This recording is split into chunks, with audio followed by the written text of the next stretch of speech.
Okay, great. We've reached the end of this course, building a high performance PPC agency team. So there will be an additional document where I'll share some resources, some that I've mentioned, from the book Traction, Ed Leak's Agency Forge community. Highly recommend you join that.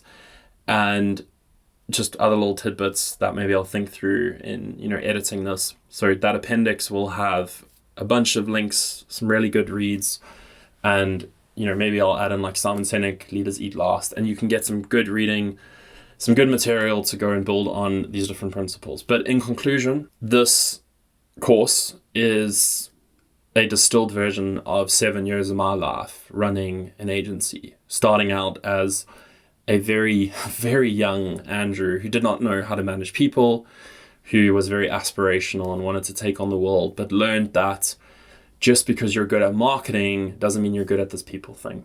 Learning the people thing is crucial, and knowing how to build, invest, nurture, cultivate a team is the lifeblood of a growing, healthy agency.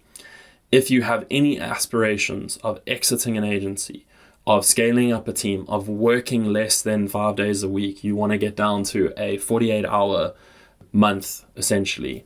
To do those things, you need to work with people and invest into them. You need people who will go to war for you. And to do that, you need to understand what drives them, you need to value them, and you need to build an amazing culture. Now, you cannot do those things by just goodwill or following, these principles blindly. It takes, a lot of effort. It takes a lot of self-reflection. It takes a lot of learning. You'll have different experiences, and hopefully you can build on, these principles that I've given you. But at the end of the day, it's around, investing in people. It's about saying this is a people business and people are really important. When we talk about A players, we talk around those people who really want to make a difference. We talk about the people who really want to impact those around them. When we talk about onboarding, we're talking about, first introductions with people, the way in which you want to, connect with people, the way in which you want to be remembered. When we talk about training, we talk about imparting something with people so that they leave better off. When they join you, you need to say, this is what you're getting paid. And one day when you resign, this is what you're going to get. You're going to leave this organization with an offer that is 4 times more than what you're earning now. And if that is clear to them and they believe that, they will be invested to go on that, because they know that you are not just prioritizing yourself in the moment, and you're creating a culture and an organization that defends itself, and the team starts working, together through that. We talked a little around feedback and how to give healthy levels of feedback, not just making it a one-way monologue, but making sure that feedback flows both ways. Super crucial. High-performing environments have very, very high levels of feedback. Good cultures like that should, create a mature environment where everyone is living, a better version of themselves. Not everyone's going to commit to it, but you can aspire and you can push, the envelope and what that looks like.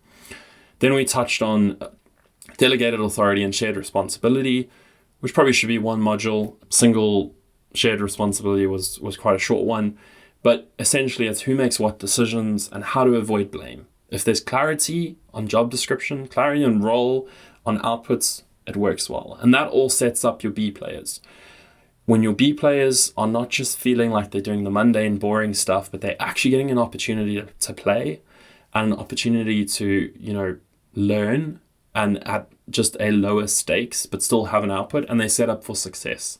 You're not giving your B players the small clients that, aren't really worth anything, but they're difficult. You're actually giving them the clients, that are meaningful, and they can learn to grow and, build around your ideal customer profile. Lastly, we spoke around a very interesting hot topic at the moment, which is working with freelancers. I gave some insights into that to help you understand when to hire and when not to hire freelancers. Majority of the hires that I've seen out there approach freelancing hiring wrong. They think this is a cheaper way to just dismiss people on the spot, and it's basically a way to, circumvent labor laws. If that's your approach, unfortunately, it doesn't work. There is a scenario where freelancers can help you scale and fill gaps in the team so that you're not overloading your existing team. And if you can fill that and it's a short-term plan, then it works amazing. So thank you for your time in listening to this. I would really appreciate your feedback from it. Please feel free to reach out to me and share your stories and let me know if any of this was beneficial to you. Thank you.